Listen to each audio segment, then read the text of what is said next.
네. 오늘은 사회적 비교와 문화적 목표에 대한 글을 좀 깊이 살펴보려고 합니다. 이 글이 사회적 비교랑 우리 목표 설정, 여기에 대해서 뭘 말하는지 그 핵심을 같이 파헤쳐 보시죠. 네, 문장 하나하나 따라가면서 글의 논리랑 또 메시지를 좀 명확하게 정리해 보겠습니다. 이 글 시작부터가 상당히 인상 깊어요. 첫 문장 핵심이 딱 나오죠. The power of social comparison. 네, 사회적 비교의 힘. 그렇죠. 이게 human motivation, 그러니까 인간 동기부여에 중요하다. 이걸 딱 제시하면서 글의 중심 소재를 던져주네요. 맞습니다. 바로 그 힘이 어디서 오는지를 다음 문장에서 설명하는 것 같아요. 인간을 cultural animals, 즉 문화적 동물이라고 보면서요. 이 동물들이 set their goals by what others in their community want. 아, 남들이 뭘 원하느냐에 따라서. 네, 공동체 다른 사람들이 뭘 원하는지 보고 자기 목표를 정한다는 거죠. 그냥 생존만 하는 게 아니라 다른 사람과의 관계, 그 안에서 목표를 찾는다는 거 상당히 의미심장하죠. 결국 사회적 비교가 목표 설정의 어떤 뭐랄까 시작점이라는 거네요. 그리고 세 번째 문장은 좀 재미있는 가정을 해요. 만약에 우리한테 베이직 내추럴 골스가 기본적인 자연적 목표, 뭐 음식이나 집 같은 거 있잖아요. 네네, 기본적인 것들. 그것만 있었다면 그게 채워지고 나서는 little urge to find ways to make life better. 그러니까 삶을 더 좋게 만들려는 욕구가 거의 없었을 거다. 이렇게요. 비교 대상이 없으니까. 네. 사회적 비교가 없었다면 발전 동기 자체가 좀 약했을 거다 이걸 보여주면서 반대로 사회적 비교가 얼마나 중요한지를 좀 부각하는 것 같아요. 그렇죠.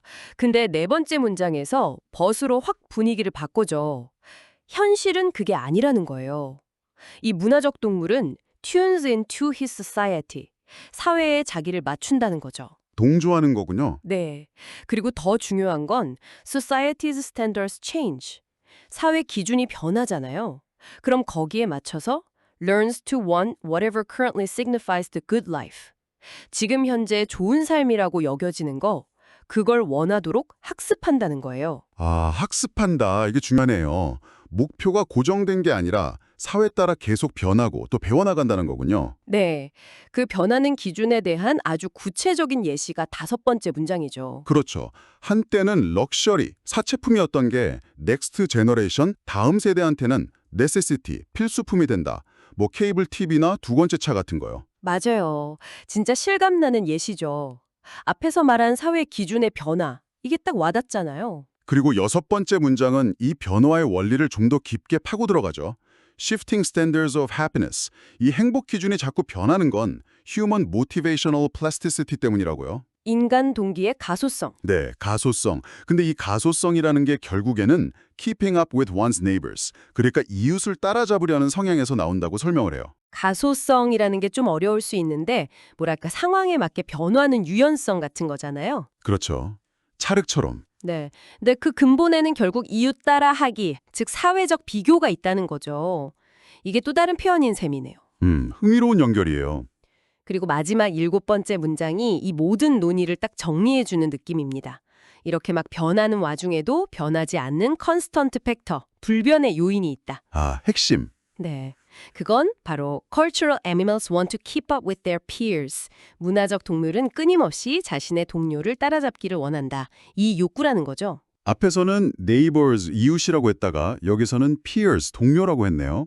네, 결국 비슷한 개념이죠. 우리가 비교하는 대상, 타인을 말하는 거고요. 자, 그럼 전체적인 논리 구조가 이제 좀 명확해지는 것 같습니다. 처음에는 사회적 비교가 중요하다. 1문장. 이걸 던지고 왜냐면 인간은 문화적 동물이라서 남들 보고 목표를 정하니까 2문장. 네, 그렇죠. 만약 자연적 목표만 있었다면 달랐을 텐데 3문장. but 현실은 사회 기준이 변하고 우리는 그걸 학습하며 따라간다. 4문장. 예시도 들고요. 5문장. 네, 예시 들고 그 원인은 동기의 가소성이고 그 뿌리는 이웃 따라잡기다. 그리고 최종적으로 변하지 않는 건 동료 따라잡기 욕구다. 이렇게 딱 떨어지네요. 여기서 진짜 중요한 건 그 소셜 컴패리슨이라는 핵심 개념이 글 전체에서 계속 다른 말로 표현된다는 거예요. What others want, tunes into society, keeping up with neighbors, keep up with peers 이런 식으로요. 아, 단어는 다른데 결국 같은 맥락이군요. 맞습니다. 계속 반복하면서 강조하는 거죠. 좋습니다. 그럼 이 글의 핵심 내용을 한 문장으로 요약하면 어떻게 될까요? 한 문장 요약. 이 글은 인간이 문화적 동물로서 사회적 비교를 통해 계속 변하는 사회 기준에 맞춰서 자신의 목표와 행복 기준을 설정하고 또 동료를 따라잡으려는 끊임없는 욕구가 중요한 동기 요인임을 설명합니다. This text explains that humans, as cultural animals, set their goals and standards of happiness based on shifting societal norms through social comparison, with the constant desire to keep up with their peers being a key motivator. 네, 아주 잘 요약해 주셨고요. 글의 요지를 정리하면 이렇습니다. 인간의 동기나 목표 설정은 어떤 절대적인 기준이 있다기보다는 주변 사람들과 비교하면서 사회적 기준을 따라가려는 경향에 아주 강하게 영향을 받는다. 주제는 명확하죠. 사회적 비교가 인간의 동기부여와 목표 설정에 미치는 영향. The influence of social comparison on human motivation and goal setting. 그럼 제목은 이런 건 어떨까요? 따라잡기의 동력, 사회적 비교와 변화하는 목표. The drive to keep up. Social comparison and shifting goals. 네, 오늘 이렇게 쭉 살펴봤는데요. 우리가 무엇을 원하고 또 언제 행복하다고 느끼는지 이게 생각보다 훨씬 더 사회적인 맥락 그리고 타인과의 비교 여기에 깊게 뿌리 내리고 있다는 걸 알 수 있었어요. 맞아요. 특히 사회적 비교랑 변화하는 기준, 이 두 가지가 글 전체를 꿰뚫는 축이었고 인간 동기의 가소성이라는 특징도 잘 보여준 것 같습니다. 정말 그렇네요. 그럼 마지막으로 이런 질문을 던져보면서 마무리하면 어떨까 합니다. 지금 여러분이 추구하는 좋은 삶의 기준, 이건 과연 어디서 온 걸까요? 아, 좋은 질문인데요. 네, 이 사회적 비교라는 보이지 않는 힘, 이걸 우리가 인식하는 것만으로도 혹시 목표를 점검하고 다시 설정하는 데 어떤 새로운 시각을 얻을 수 있지 않을까? 한 번쯤 생각해 보시는 것도 의미 있을 것 같습니다.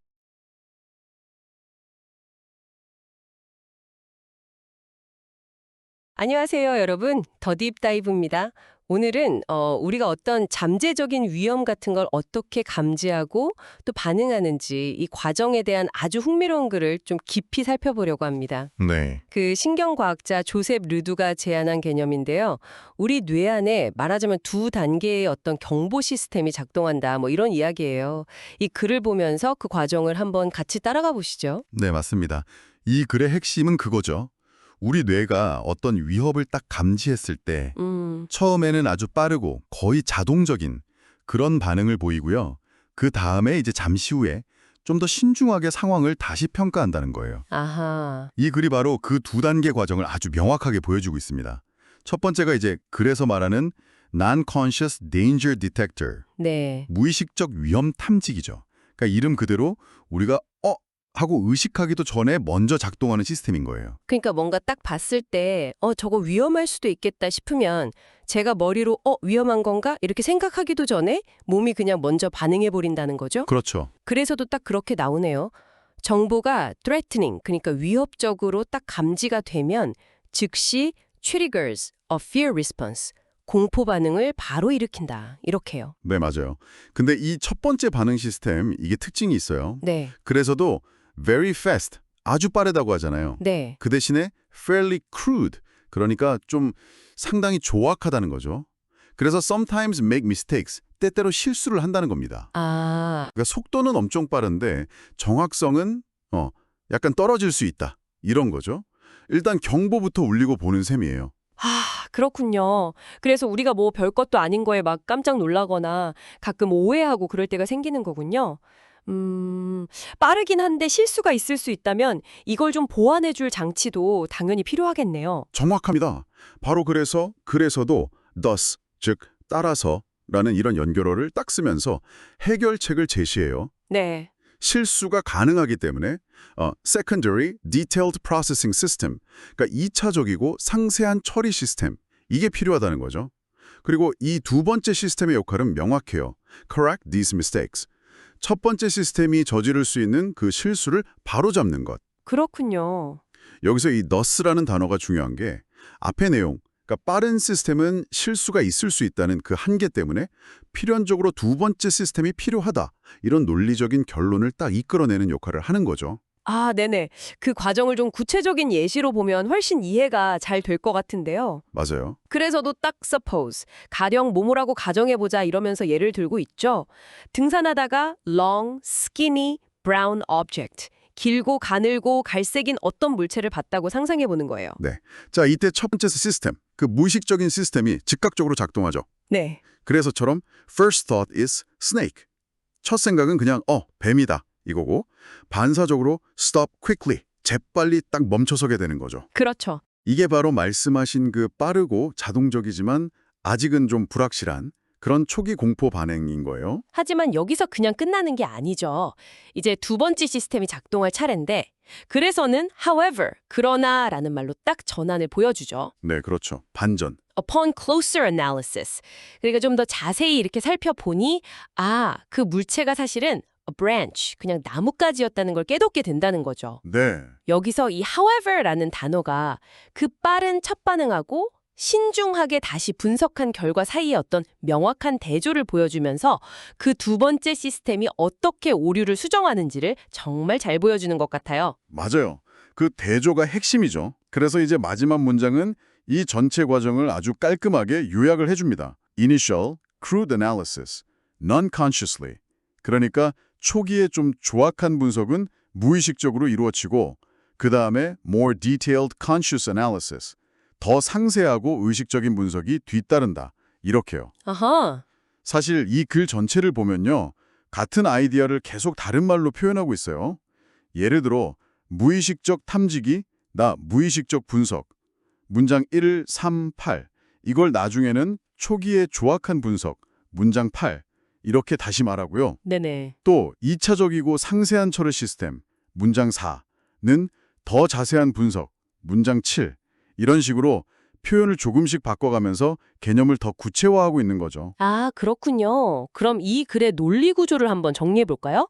먼저 루드의 핵심 주장, 그러니까 무의식적 위험 탐지기가 있다. 이걸 제시하고 그 다음에 이 시스템의 특징, 그러니까 빠르지만 오류가 있을 수 있다는 걸 설명하고요. 그렇죠. 그렇기 때문에 이걸 보완할 2차적이고 상세한 의식적 시스템, 이게 필요하다 이런 결론으로 이어지고 맞습니다. 그리고 마지막으로 그 뱀이랑 나뭇가지 예시를 통해서 이 두 시스템이 실제로 어떻게 작동하는지를 구체적으로 보여주면서 주장을 딱 뒷받침하는 그런 구조네요. 네, 정확하게 파악하셨습니다.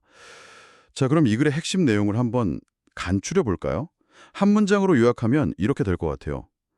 이 글은 인간이 위협을 감지할 때 빠르지만 오류 가능성이 있는 무의식적 초기 분석을 거친 후 이를 바로잡는 정교한 의식적 분석 과정을 거친다는 조셉 류드의 이론을 설명합니다. 네, 영어로도 한번 정리해 볼까요?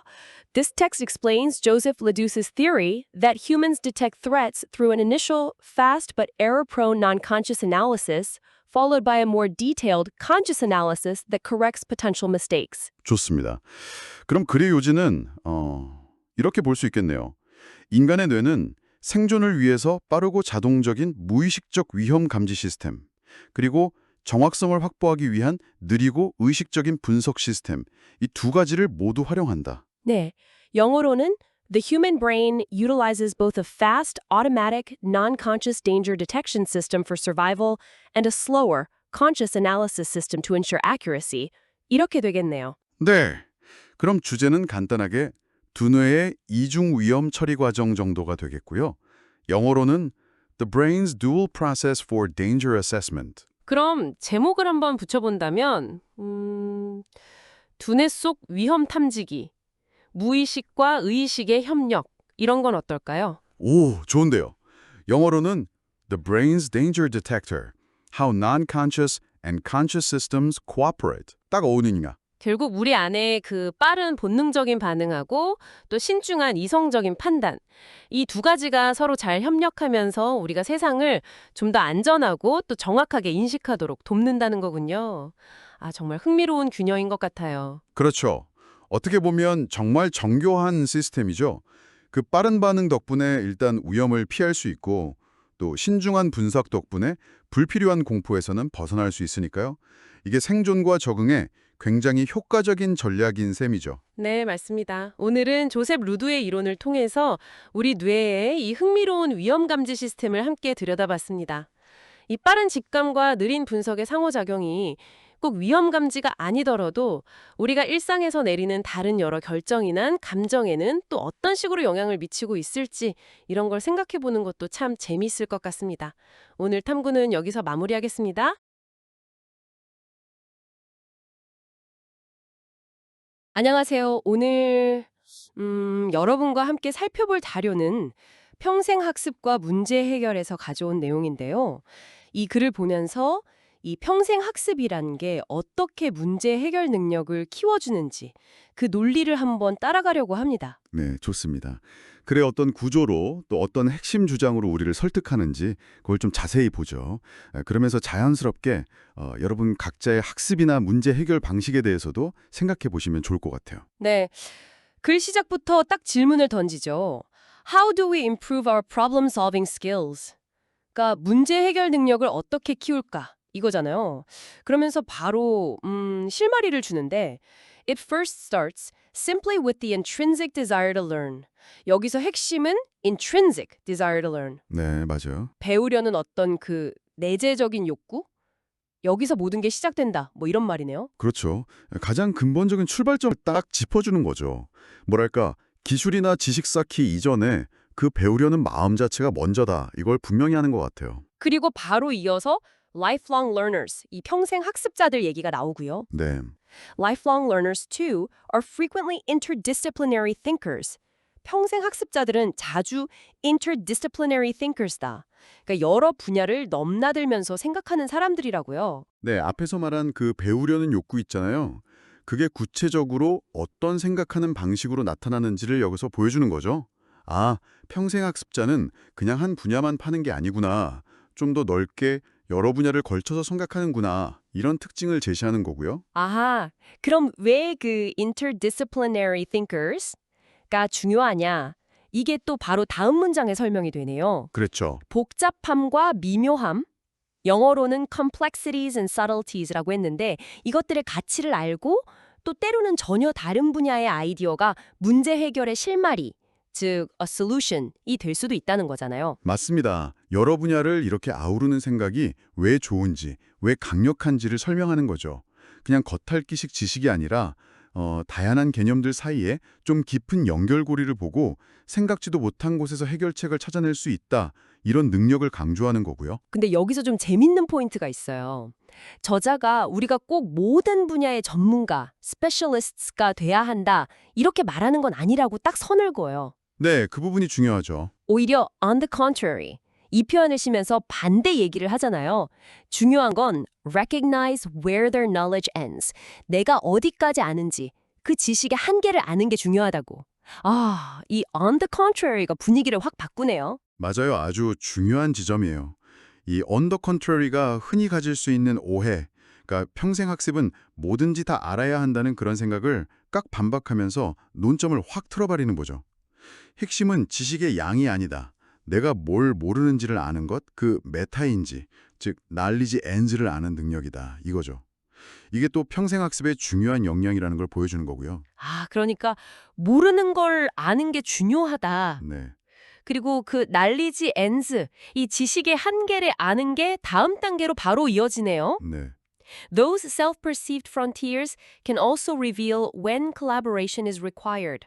내가 스스로 아는 그 지식의 경계선, 이걸 self-perceived frontiers라고 표현했는데 이게 언제 협력, collaboration이 필요한지를 알려준다고요. 네, 맞아요. 앞에서 말한 knowledge ends랑 이 self-perceived frontiers는 사실상 같은 걸 다른 말로 표현한 셈이죠. 자신의 한계를 아는 게 왜 중요할까? 그건 바로 혼자 힘으로 안 되고 이제 누군가와 협력해야 한다는 신호이기 때문이라는 거예요. 그러니까 한계를 아는 게 끝이 아니라 오히려 연결하고 협력하는 시작점이 된다는 거죠. 상당히 통찰력 있는 부분 같아요. 이제까지 쭉 얘기했던 것들이 여기서 딱 하나로 모이는 느낌인데요. 네, 그런 것 같네요. In this approach, lifelong learning can help us solve problems in both our professional and personal lives. 그러니까 이런 식으로 접근할 때, 즉 내면의 욕구에서 시작해서 경계를 넘나들며 생각하고 또 내 한계를 알아서 협력하는 바로 이런 평생학습이 우리의 일과 삶, professional and personal lives 모두에서 문제 해결, solve problems에 도움을 준다는 거잖아요. 이야, 맨 처음에 던졌던 질문에 대한 답이 딱 여기서 나오네요. 정확합니다. 바로 이 문절이 글 전체의 핵심 주장, 뭐랄까, 중심 메시지라고 할 수 있겠습니다. 앞에서 차근차근 설명했던 그 논리적 단계들, 학습 욕구에서 시작해서 학제적 사고, 한계 인식, 그리고 협력까지 이 모든 게 어떻게 문제 해결 능력 향상이라는 결과로 이어지는지를 아주 명확하게 요약해주고 있죠. 마지막 문장은 약간 덤 같은 느낌도 들어요. 그렇죠? 네, 좀 부가적인 이점들을 설명하죠. 평생학습이 우리 자신을 더 낫게 만들고 improve ourselves, 세상이 어떻게 돌아가는지 how things function, 이해하게 돕고 또 무엇이 가능한지 what's possible, 보게 하고 결국엔 진짜 중요한 것 what counts에 집중하게 해준다. 뭐 이런 내용들이네요. 맞습니다. 문제 해결이라는 가장 큰 효능 외에도 평생학습이 가져다주는 좀 더 넓고 깊은 가치들을 쭉 나열하면서 글을 마무리하고 있어요. 단순히 당면한 문제 해결을 넘어서 개인의 성장이라든지 좀 더 의미 있는 삶을 사는 데까지 평생학습이 기여할 수 있다. 이런 점을 보여주면서 여운을 남기는 거죠. 자, 그럼 전체적인 논리 흐름을 다시 한번 짚어보면요. 시작은 학습 욕구였고 이게 학제 간 사고로 연결됐죠. 네, 그리고 의외로 모든 걸 다 알아야 하는 게 아니라 자신의 한계를 아는 것이 중요하다는 점으로 넘어갔고요. 그렇죠. On the contrary로 전환했죠. 그 한계 인식이 바로 협력의 필요성을 알려주고 이 모든 과정이 합쳐져서 결국 문제 해결 능력 향상으로 이어진다. 이런 구조네요. 네, 맞습니다. 글의 논리 구조를 간단히 정리하면 이렇게 볼 수 있겠네요. 첫째, 문제 제기랑 출발점. 문제 해결 능력은 학습 욕구에서 온다. 둘째, 평생학습자는 학제간 사고를 한다. 셋째, 그 학제간 사고는 다른 분야 아이디어를 활용하게 한다. 넷째, 오해를 바로잡는데 전문가는 아니어도 된다. 오히려 자기 한계를 아는 게 중요하다. On the contrary가 그 역할. 다섯째, 한계를 알면 협력이 필요함을 안다. 여섯째, 그래서 핵심 주장은 이런 평생학습이 문제 해결에 도움된다. 마지막 일곱째는 부가가치들, 자기 개선, 이해 증진, 가능성 발견, 핵심 집중 같은 것들이죠. 그럼 이 글의 핵심 내용을 딱 한 문장으로 요약한다면 어떻게 표현할 수 있을까요? 내재적인 학습 욕구를 바탕으로 해서 여러 분야를 연결해서 생각하고 또 자신의 한계를 알아서 협력하는 그런 평생학습은 결국 삶의 문제 해결 능력을 키워주고 중요한 것에 집중하도록 돕는다. 영어로도 한번 정리해보면 Lifelong learning driven by intrinsic desire enhances life's problem-solving skills and focus by fostering interdisciplinary thinking, awareness of limits, and collaboration. 이렇게요. 그럼 글 전체의 요지는 뭐라고 할 수 있을까요? 평생학습의 진짜 가치는 뭐랄까 단순히 지식을 많이 쌓는 게 아니라 다양한 아이디어를 연결하고 내가 뭘 모르는지 인정하고 또 다른 사람과 협력할 줄 아는 그런 생각하는 방식, 그런 태도를 통해서 문제 해결 능력을 근본적으로 키우는 데 있다. 이렇게 정리할 수 있겠네요. 영어로는 The true value of lifelong learning lies not just in accumulating knowledge, but in fundamentally enhancing problem-solving skills through a mindset that connects diverse ideas, acknowledges limitations, and embraces collaboration. 좋습니다. 그럼 이 글의 주제랑 제목도 한번 제안해 볼까요? 주제는 아무래도 문제 해결 능력 향상을 위한 평생 학습의 역할과 그 과정 정도가 될 것 같고요. 제목은 평생 학습, 경계를 넘어 문제를 해결하는 이런 거나 영어로는 lifelong learning, solving problems beyond boundaries. 이런 건 어떨까 싶네요. 네, 오늘 분석을 쭉 해보니까 평생학습이라는 게 단순히 정보를 모으는 걸 넘어서 어떻게 생각하고 어떻게 연결하고 또 내 한계를 어떻게 알고 협력하는지 바로 그 과정 자체가 핵심이라는 걸 알 수 있었습니다. 이게 진짜 문제 해결의 동력이 되는 거군요. 네, 그렇죠. 그래서 마지막으로 여러분께 질문 하나를 던지면서 마무리하고 싶어요. 여러분이 느끼는 여러분 자신의 지식이나 능력의 경계선, 그래서 말한 self-perceived frontiers는 지금 어디쯤에 있다고 생각하시나요? 그리고 그 경계를 넘어서 지금 당면한 문제를 해결하기 위해서 혹시 어떤 다른 분야의 아이디어나 아니면 누구와의 협력, 컬래보레이션이 필요하다고 느끼시나요? 한번 생각해 보시면 좋겠습니다.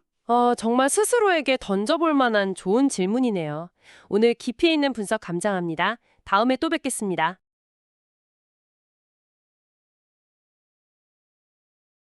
여러분 안녕하세요. 오늘은 문화 다양성 그리고 그 속에서 갈등이 시대에 따라 어떻게 변해왔는지 이걸 다룬 흥미로운 글을 함께 보려고 합니다. 네. 이 글이 과거와 현재의 갈등 양상이 왜 다른지 또 그 원인은 뭔지 이걸 파헤치고 있거든요. 그렇죠. 저희 목표는 이 글의 핵심 메시지 그리고 그 논리적인 흐름을 좀 명확하게 파악하는 겁니다.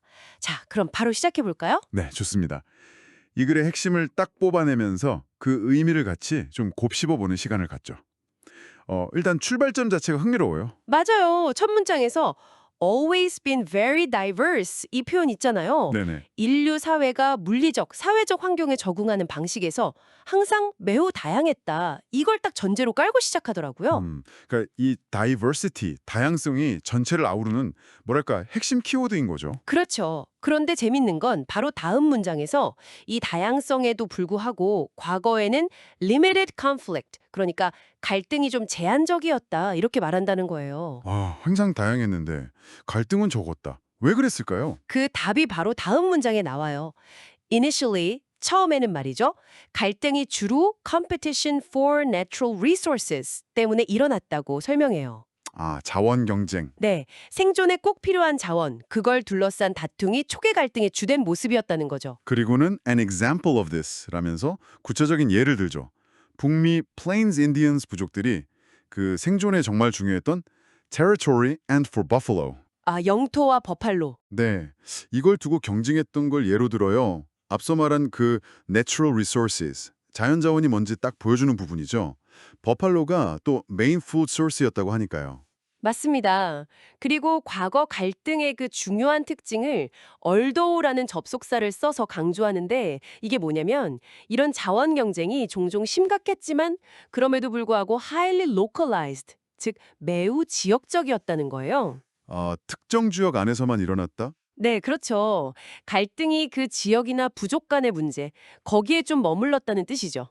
여기까지가 이제 이 글이 설명하는 과거 갈등의 모습입니다. 네, 정리를 좀 해보면 과거 갈등은 첫째, 생존 자원 경쟁이 주 원인이었고 둘째, 특정 지역에 국한되었다는 특징이 있네요. 이니셜리나 얼도우 같은 표현들이 이런 시간적 배경이나 대조적인 특징을 잘 보여주고요. 자, 이제 이야기가 현재로 넘어옵니다. In today's world. 이 표현과 함께 분위기가 확 바뀌죠? 네, 결정적인 변화 요인으로 mass media, 대중매체를 딱 꼽아요. 그렇죠. 이게 중요하죠. 이것 때문에 세상이 less localized, 덜 지역화되었지만 다양성 자체는 still very diverse, 여전히 아주 다양하다 이렇게 말하고요. 바로 이 지점에서 이제 현대 갈등의 새로운 모습이 드러나는 거죠. 마지막 문장이 정말 핵심인데요. 네, 마지막 문장. As a result, 그러니까 대중매체 때문에 서로 접촉이 막 늘어난 결과 diverse values, 다양한 가치를 가진 문화들이 더 자주 만나게 되면서요. 만나면서 increased the potential for misunderstanding and conflict. 즉, 오해와 갈등의 가능성 자체가 커졌다는 겁니다. 그러니까 과거에는 그 자원 경쟁이었는데 현재는 가치 충돌로 갈등의 어떤 중심축이 옮겨갔다. 이런 분석이군요. 맞습니다. conflict라는 단어도 처음에는 자원이랑 직접 연결되다가 마지막에는 misunderstanding, 오해라는 말과 함께 potential, 가능성이라는 말과 쓰이잖아요. 네네. 이게 현대 갈등이 좀 더 복잡하고 잠재적인 성격을 띈다는 걸 보여주는 것 같아요. 그렇군요. 글 전체의 그 논리 구조를 보면 더 명확해지는 것 같아요. 네, 그렇죠. 지속적인 문화 다양성, 문장 1. 이걸 전제로 시작해서 네, 전제. 과거의 갈등, 자원 경쟁, 지역성, 문장 2에서 5. 이걸 설명하고 그다음에 현재의 변화, 대중매체 덜 지역화, 문장 6. 이걸 거쳐서 변화를 거쳐서 최종적으로 현대 갈등의 특징, 가치 기반, 오해 갈등 가능성 증가, 문장 7이라는 결론에 도달하는 거죠. 그러니까 문장 1하고 문장 7이 딱 글의 시작과 끝을 잡는 중심 문장 역할을 하는 거네요. 네, 그렇다고 볼 수 있죠. 결국 각 문장들이 다양성이라는 큰 틀 안에서 시대가 변하고 특히 미디어가 발달하면서 갈등의 원인이나 양상이 어떻게 바뀌었나 이걸 보여주는 거군요. 자원 경쟁에서 가치 충돌로 또 지역적인 것에서 잠재적이고 좀 더 광범위한 것으로요. 맞아요. 단계적으로 주제를 향해 나아가는 거죠. 그리고 그 개념의 흐름도 재밌어요. 다이버시티가 처음에는 adaptations란 말로 표현됐다가 나중엔 diverse values로 구체화되고요. 아, 네. 컨플릭트도 그렇죠. 처음엔 컴페티션이랑 연결되다가 나중엔 potential for misunderstanding and conflict로 바뀌고요. 네. 현대 갈등의 복잡성을 잘 나타내는 변화죠. 자, 그럼 이 글의 내용을 한번 깔끔하게 정리해 볼까요? 네. 한 문장 요약부터 해볼까요? 과거에는 주로 자원 경쟁 때문에 지역적인 갈등이 생겼지만 현대 사회에서는 대중매체가 발달하면서 다양한 가치들이 더 많이 접촉하게 됐고 그래서 오해와 갈등의 가능성이 증가했다.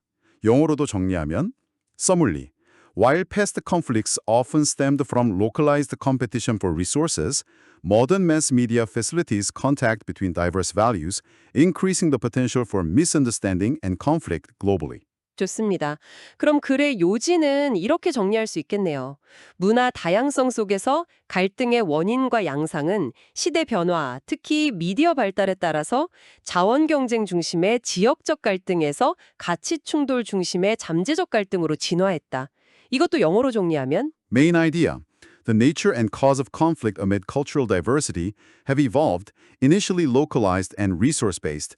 Modern conflicts increasingly stem from value clashes facilitated by broader contact through mass media. 네, 그럼 이 글의 주제는 명확하네요.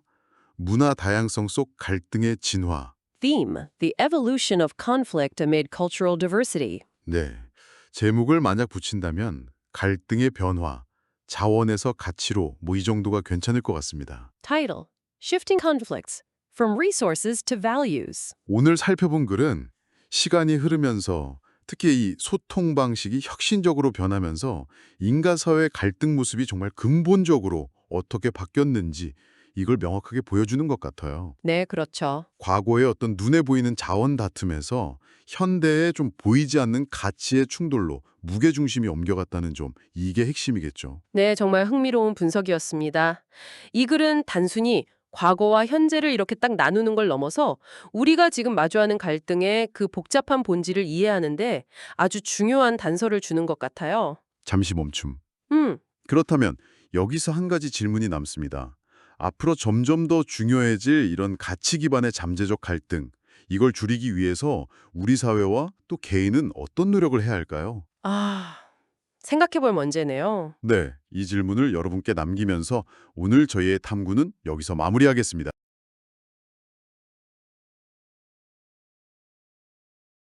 안녕하세요, 여러분. 오늘 저희가 좀 깊이 살펴볼 자료는요. 미디어 리터러시 교육의 핵심 문제에 관한 글인데요. 교육 현장에서 이 디지털 기술 사용을 두고 정말 다양한 입장들이 있잖아요. 교사, 또 학교 관리자, 학부모님들, 그리고 학생들까지 각자 어떤 고민이 있는지 한번 파헤쳐 보겠습니다. 네, 이게 참 기술이 교육에 가져오는 기회도 많지만 동시에 생기는 문제들, 특히 그 여러 이해관계자들 사이의 어떤 그 묘한 긴장감 같은 거를 잘 보여주는 글인 것 같아요. 단순히 기술 문제라기보다는 각자의 걱정, 또 기대 이런 것들이 얽혀 있는 거죠. 네, 그럼 바로 한번 시작해 볼까요? 글 첫 부분에서 보면 디지털 시티즌십, 디지털 리더십, 빅데이터, 인터넷 세이프티, 프라이버시 같은 개념들을 딱 제시하면서 시작하더라고요. 이게 다 미디어 리터러시 교육에서 중요하게 다루는 핵심 키워드들이죠. 맞습니다. 이 용어들만 봐도 이게 단순히 도구 사용법 배우는 걸 넘어서는 문제구나 싶죠. 디지털 사회에서 시민으로서 어떻게 행동해야 하는지, 또 리더십은 어떻게 발휘할 건지, 빅데이터 문제, 안전, 사생활 보호 이런 훨씬 넓은 차원의 논의가 필요하다는 걸 보여주는 것 같아요. 그렇죠. 그러면서 이제 각 집단의 구체적인 고민들이 하나씩 나오는데요. 먼저 교사들. 이분들은 학생들이 너무 많은 기술, 그러니까 the amount of technology에 노출되는 것 자체랑요. 또 교실에서 handle those technology tools, 이걸 어떻게 다뤄야 하나. 이런 현실적인 어려움을 느낀다고 나와요. 네, 그럴 수밖에 없죠. 기술이 아무리 좋아도 실제 교실에서는 그걸 관리하는 부담이 분명히 있거든요. 수업 흐름이 끊긴다거나 하는 문제들도 있고요. 관리자들 고민도 좀 비슷한 맥락에서 볼 수 있을 것 같은데요. School Administrators Worry라고 표현했는데 이분들은 교사들한테 기술 사용 관련해서 How much freedom, 그러니까 재량권을 어디까지 줘야 할지 이걸 고민하고요.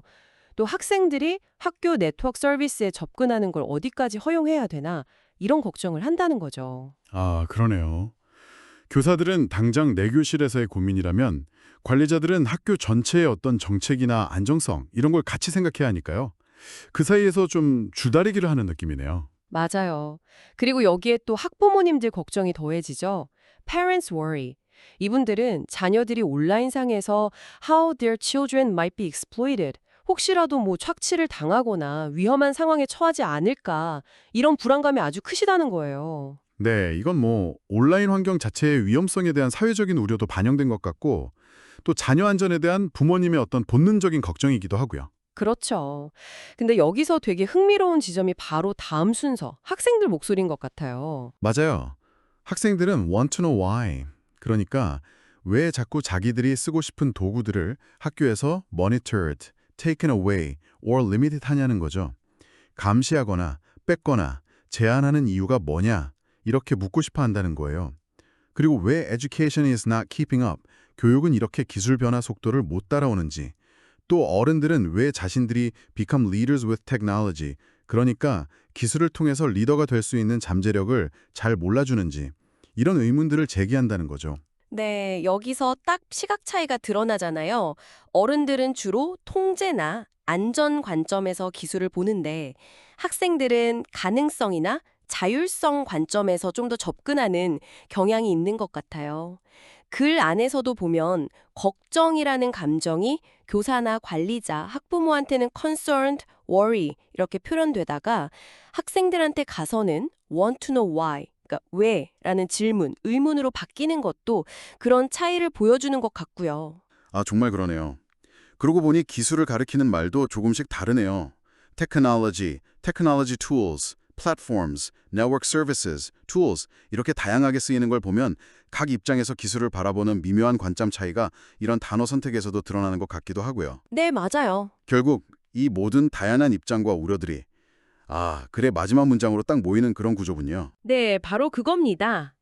These concerns lead back to classroom educators.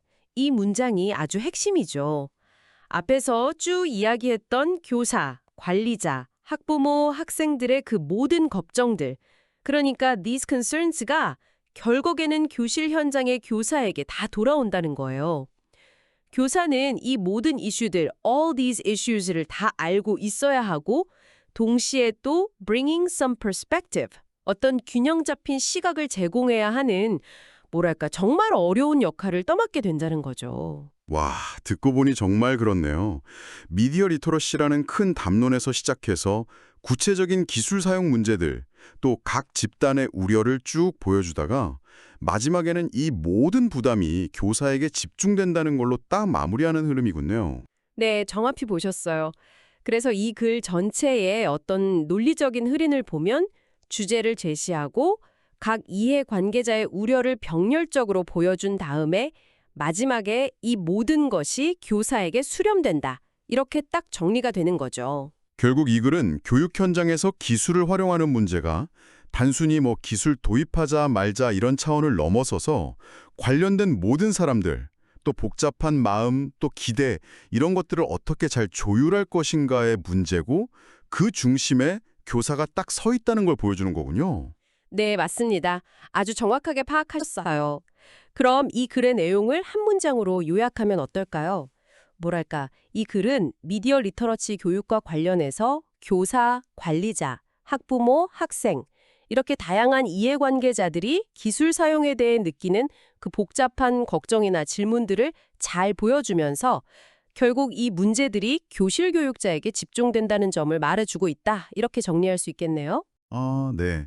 핵심 내용 그러니까 요지를 뽑아본다면 교육 현장에서 기술을 도입하고 활용하는 건 그냥 기술적인 문제가 아니라 관련된 모든 사람들의 다양한 걱정이나 기대를 다 포함하는 복잡한 문제고 특히 교사에게는 이 모든 걸 이해하고 조율하는 능력이 요구된다. 뭐 이 정도로 볼 수 있겠군요. 그렇죠. 그래서 이 글의 주제를 정한다면 교육 현장에서 기술 활용을 둘러싼 다각적인 우려 정도가 될 것 같고요. 제목을 한번 붙여본다면 약간 이런 느낌? 기술 시대 교육의 딜레마, 누구의 목소리를 들어야 하는가? 이런 식의 질문을 던져볼 수도 있겠죠. 네, 오늘 저희가 살펴본 것처럼 교육 현장에서 이 기술을 둘러싼 목소리가 정말 다양합니다. 그리고 들어보면 각자의 입장에서 다 타당한 이유와 걱정이 있는 것 같아요. 맞아요. 그래서 중요한 건 이 다양한 목소리들 사이에서 어떻게 좀 균형점을 찾아갈 것인가, 그리고 모두에게 도움이 되는 방향으로 어떻게 나아갈 수 있을까, 이걸 고민하는 거겠죠. 특히 아까 이야기했던 것처럼 이 모든 부담이 결국 교사에게 집중되는 듯한 현실을 어떻게 좀 개선할 수 있을지, 이것도 정말 중요한 과제 같고요. 그렇습니다. 어쩌면 기술 그 자체보다도 그 기술을 둘러싼 사람들 사이 내 관계나 입장을 조율하는 게 훨씬 더 어려운 문제일 수도 있겠다는 생각이 드네요. 여러분께서는 이 복잡한 상황 속에서 어떤 해결책이 가능하다고 보시나요? 우리 교육 환경 속에서 기술이 나아가야 할 방향은 무엇일지, 또 이 다양한 목소리들을 어떻게 조화시킬 수 있을지 각자의 자리에서 한번 깊이 고민해 보시는 것도 좋을 것 같습니다. 오늘 이야기는 여기서 마무리하겠습니다.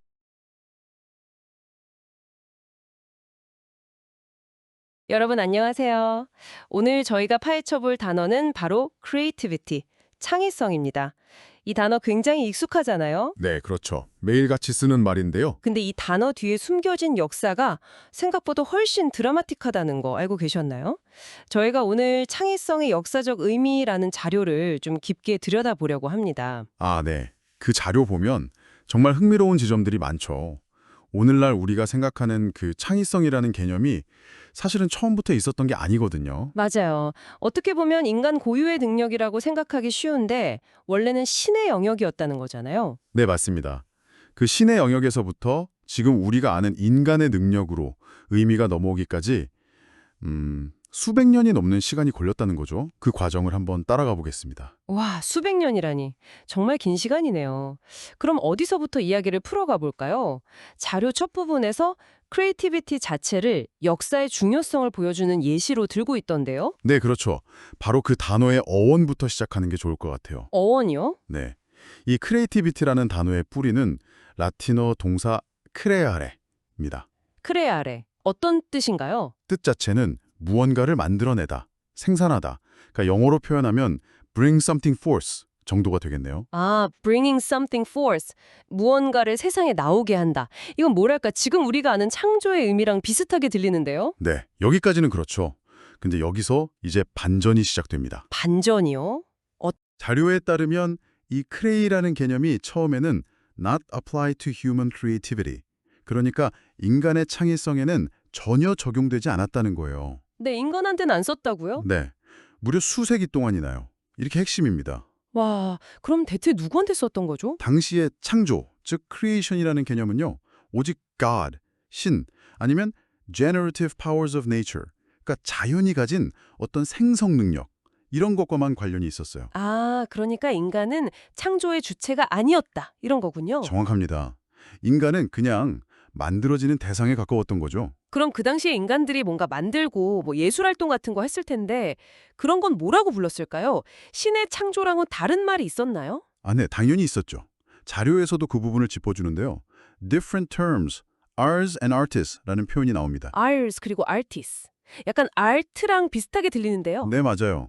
오늘날의 art, 그러니까 예술이나 기술과 관련된 단어들인데 이게 바로 인간의 기술적이고 예술적인 활동, 즉 human forms of making을 가리키는 데 쓰였던 거죠. 아하, 그러니까 신이 하는 건 크레아, 인간이 하는 건 arts나 artists 이렇게 딱 구분이 되어 있었군요. 네, 완전히 다른 개념으로 봤던 거예요.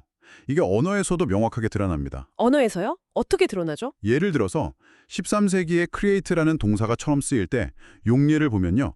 거의 passive past participle, 즉 수동태 과거 분사 형태로만 쓰였다고 해요. 수동태요. 예를 들면 만들어졌다 이런 식으로요. 네, was created, 창조되었다 이런 식이었죠. 그러니까 주어는 항상 신이었고 인간이나 다른 사물들은 창조되는 대상이었던 겁니다. 인간이 주체가 돼서 내가 창조한다는 생각 자체가 언어적으로 표현되기 어려웠던 거죠. 와, 정말 신기하네요. 그럼 인간이 주체적으로 창조한다는 개념은 언제쯤 등장하게 되나요? 그 변화의 시작이 생각보다 늦습니다. 자료를 보면 only in the 15th century, 그러니까 15세기가 되어서야 비로소 present tense, 즉 to create 같은 현재형 능동태나 present participle, creating 같은 현재 분사형이 쓰이기 시작했다고 해요. 15세기 정말 오래 걸렸네요. 그때부터 서서히 능동적인 의미가 나타나기 시작했다는 거군요. 네, 아주 조금씩이요. 언어에서부터 인간이 창조의 주체가 될 수 있다는 가능성이 보이기 시작한 거죠. 그러니까 정리를 좀 해보면 Thus, 그래서 수백 년 동안은 creativity was associated with the divine. 창의성은 신적인 것과 연결되어 있었고 심지어 opposed to the human. 인간적인 것과는 대립되는 개념으로 여겨졌다. 이 말씀이시죠? 네, 바로 그겁니다. 그게 수백 년간 이어진 생각이었어요. 이 엄청나게 오랫동안 지속된 관념이 깨지게 된 결정적인 계기는 뭐였을까요? 그게 바로 우리가 잘 아는 르네상스와 계몽주의 시대입니다. 자료의 마지막 문장이 이걸 딱 요약해 주는데요. 이 신중심의 창조 개념이 challenged in the Renaissance, 즉 르네상스 시대에 처음으로 도전을 받기 시작했고요. 아, 르네상스 때부터 도전이 시작됐군요. 네, 그리고 이후에 replaced during the Enlightenment, 계몽주의 시대를 거치면서 완전히 대체되었다고 설명하고 있습니다. 오늘날 우리가 생각하는 그 인간 중심의 창의성 개념으로요. 와, 그러니까 크리에이티비티라는 단어 하나에 그런 엄청난 사상사적 변화가 담겨 있는 거네요.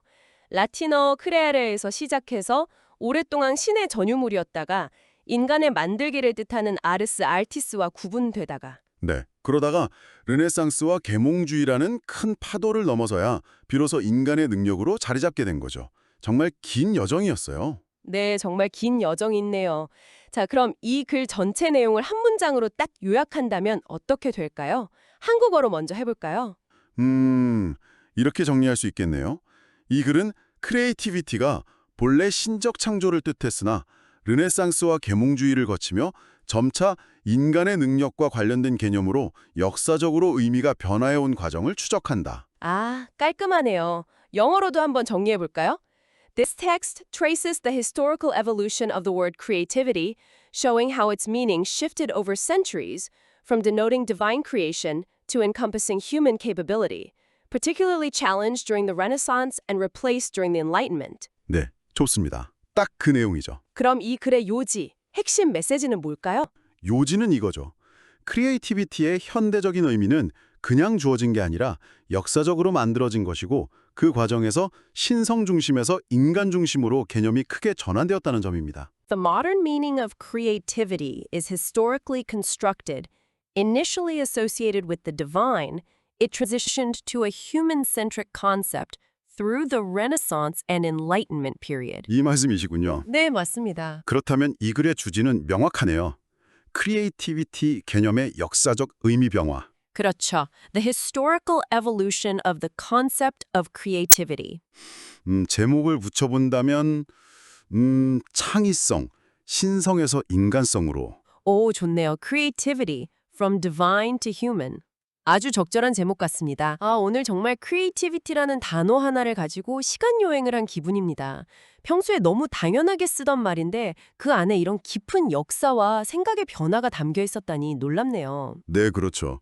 언어라는 게 정말 그 시대의 생각과 문화를 담는 그릇이라는 걸 새삼 느끼게 되죠. 맞아요. 단어의 뿌리, 그 역사를 아는 것이 현재 우리가 그 단어를 사용하는 방식을 훨씬 더 풍부하게 이해하도록 돕는 것 같습니다. 네, 오늘 저희가 나눈 이야기가 여러분께서 앞으로 크리에이티비티라는 단어를 접하실 때 그 역사적 깊이를 한 번쯤 떠올려보는 계기가 되었으면 좋겠습니다. 저도 그러길 바랍니다. 그리고 여기서 한 걸음 더 나아가서 생각해 볼 만한 질문이 있는 것 같아요. 어떤 질문일까요? 요즘 인공지능 이야기도 많이 나오잖아요. 이런 기술 발전이나 사회 변화 속에서 과연 이 창의성이라는 개념의 의미는 앞으로 또 어떻게 진화하게 될까? 이런 질문을 던져보는 것도 상당히 흥미로울 것 같습니다. 와, 정말 흥미로운 질문인데요. AI가 만들어내는 것도 창의성이라고 불러야 할지, 아니면 또 다른 새로운 단어가 필요하게 될지. 네, 그 답은 아마 다음 시대가 우리에게 알려주겠죠. 그렇겠네요.